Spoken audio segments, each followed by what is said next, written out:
was going to say that quarterback money is definitely going to be eating up most of that. The dollar bills, y'all.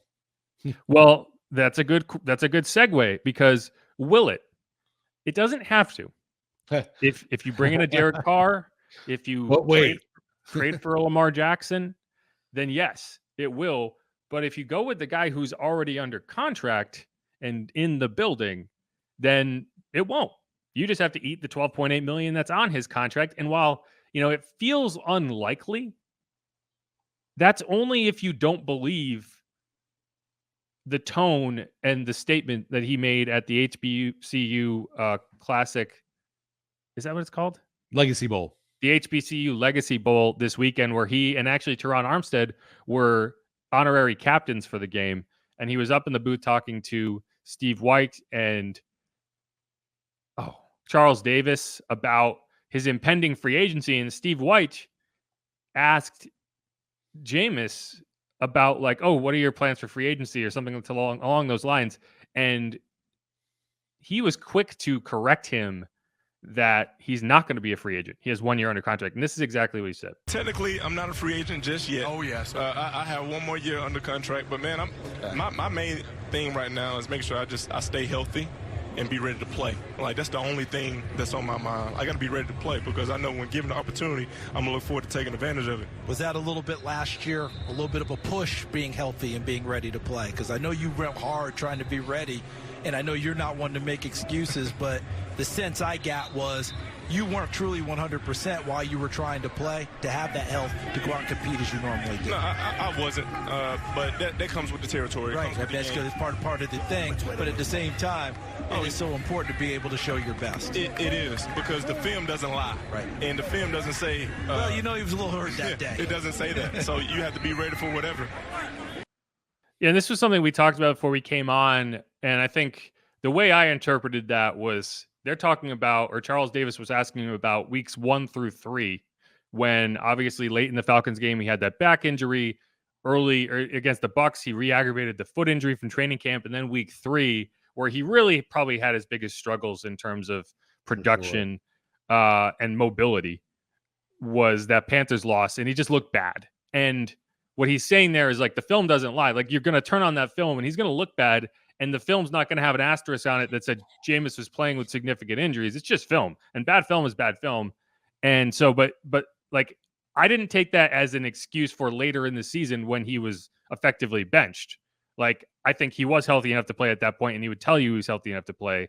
And it was really those first 3 weeks where, if you're using that as an argument for why he can't be the starter, I do think that's a little disingenuous, because that's not necessarily a picture of what he would look like healthy.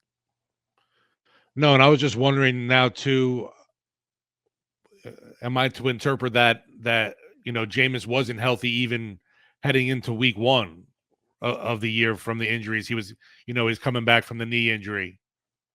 I don't think that's what it was. I mean, I think they're referencing that in terms of how hard he worked throughout the offseason to get back healthy, because I think we can gloss over how difficult a road that is to come back from that knee injury and to not miss a snap in preseason. But he was also dealing with that foot injury late in camp. Right. I think he was over that by the time the season started, but that is essentially the injury that reoccurred in week 2, was that peroneal tendon injury. And so who knows, maybe his foot was still bugging him. Either way, I don't think that he would use that as an excuse outside of week 3, when he shouldn't have been on the field at all. And obviously he got to week 4 and he got replaced by Andy, and he never got back on the field. And that's a whole nother can of worms. But I did think the tone he struck and the chance he had there to kind of clear the decks and be like, yeah, okay, I'm looking for a job. Someone come get me. He didn't do that. I think he played a very amicable tone there. And to me, that indicates he's a guy who would consider coming back if the team said, hey, I know last year was awkward. Can we work past that? Because we think you're our best option. And maybe if you're in that situation, it makes sense. And you can draft a young guy and he can be the bridge. Because I do think, whether Dennis Allen believes this or not is another question, but I do think he has a lot more upside than Andy Dalton, whether you believe it or not. And if you do bring him back, and he has a chance to be the Jimmy Garoppolo of last season, right? Who is in a much better situation now than if he had just sat on the bench for his final season behind Trey Lance. Yeah, I'd be very interested to see if the two sides can come to some sort of understanding about the way things went last year. I'd be all aboard, though, bringing Jameis for another shot at the starting role this season. I wanted to see him in that last game against the Panthers. That didn't happen. But just seeing the kind of teammate he was too on game days was big to me, just because he was there for the arm around you, or, to let you know what went wrong, and he was there to help you out, or the fact that he was right there cheering on a guy like Andy Dalton who had taken over his gig. Really impressive just how he handled totally that whole situation that seemed, I guess you could say, a little unfair to us. Oh, it was unfair to him. There's no question it was unfair to him. And that's why, if it was me in that situation, I wouldn't be able to get over that, because I am a vindictive, person. Like I would be like, absolutely not. No way in hell am I coming back and putting my body on the line for a guy who quit on me. Oh, it was just, how intensely and super engaged Winston was still with the team and the game, even though he wasn't leading the pack. And that's what and when I say that, that's what I'm kind of leading into is he had every opportunity to burn that bridge. He had every opportunity to do what Marcus Mariota did, right? To do what Derek Carr did. And he got benched and just kind of left the team, and he was not there to be a leader. And that's not, he chose not to do that. And to me, that is a very mature thing to do. It's a lot more mature than I would have been. And Amen. So if you're looking for a reason to say, okay, maybe they can find a way to kind of build that bridge back again and bring him back for another year, that's it. Where he chose to be that guy. And in order, I still don't think it's likely. I still think that it's most likely that he ends up getting cut and you save the cap and you figure it out. But the only way it could be salvaged is by him doing it the way he did it. So, because in most situations, he probably would have been cut already. Like, Marcus Mariota is not going back to the Falcons. There's no way, right? Like, Derek Carr is not going back to the Raiders. There's no way. Speaking of being cut, live in, podcast breaking news, Carson Wentz has been cut. Cool. Yeah, I know. Everyone's going to be jumping on that train now. I mean, it's talking about a guy who genuinely has no market. Like, man, the fact that he was still drawing a decent trade return as late as last season after what we've seen is wild. But I think a lot of people are going to be talking about him and Jameis in the same breath in terms of why would you believe in this guy? And I think the number of chances Carson has gotten is exactly why you should believe in Jameis a little more than you do. Because why do we keep giving this guy chances? Well, it's really unfortunate because obviously Wentz dealt with his own injuries, but really for they're in Jameis, very similar situations from an injury perspective. From Jameis, though, the past 2 seasons, man, he's just been really terrible luck with the fact that he hasn't been able to really showcase what he could do with this offense. I mean, that comeback against Atlanta, man, we saw, him tossing a Mike Thomas for 2 touchdowns. Will we ever even come close to seeing something like that again?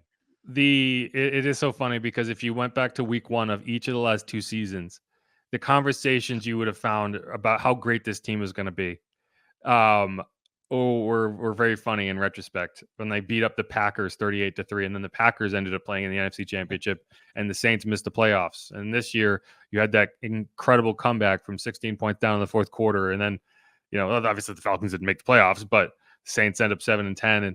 And I just think when you look at a Carson Wentz, I don't think it's a fair comparison in the sense that when Jameis has been healthy, he's been able to be a competent starter. I'm not going to say he's been great, but he has been good. And he has been capable of winning games. Whereas Carson Wentz over the last few years, have you ever felt like he's like, oh yeah, this is the guy? I don't believe that for a second. And the only team that believed that was Washington last year. And the only team that believed the year before that was the Colts. But yeah, so I think, I've been pretty openly saying I don't see a road here for Jameis. in terms of like why he would come back and why the team would bring him back. But I'm starting to soften that stance as you kind of get further in free agency. I think whatever percentage I had it at before, I've probably gone like, if I had it at 10% before, I'm probably at like 30% now, because I can see it. And when you hear someone talk and they are that, because it's not easy to hide that if there's a ton of animosity. And I don't get that impression. And I've never gotten that impression from Jameis, even when he was straight up saying like DA lied to me and told me I wouldn't lose my job. There wasn't animosity there. So like that's kind of where I'm at here. And we can kind of wrap this segment up and get more into the combine of like, if I didn't believe it was possible before, I now believe it's possible. I still don't think it's likely, but I could see it happening, and that's a step forward in my opinion. And how great of a bridge though is, people obviously want to talk about Andy Dalton being a guy you want to re-sign and bring back to be that bridge quarterback. To me, Jameis Winston is just as good of a bridge, because if you have one more year with him, it doesn't work out this time. We tried. It didn't, for whatever reason, if it's injuries or that, he doesn't show that success on the field with his decision-making, whatever it is, then you have that other young, quote-unquote, talent to turn to after that and next season. And you can at least say you did right by Jameis in this scenario. And I think there's value in that as it pertains to like the next quarterback you're trying to bring in, because like that's kind of a sketchy situation, right? It's like, oh, guy gets hurt and he loses his job. It's like, oh, is that going to happen to me, right? Like if you're going to take a job, and even Derek Carr, right? Like if I get hurt, are you going to hand my job off to somebody else? Like that's not a good look. And so it would give them a chance to kind of correct that narrative for themselves. And in a season where you kind of feel like the upper ceiling is like win the NFC South and losing the first round of the playoffs, I don't think that's the worst consolation prize you could have of clearing that perception of yourself. But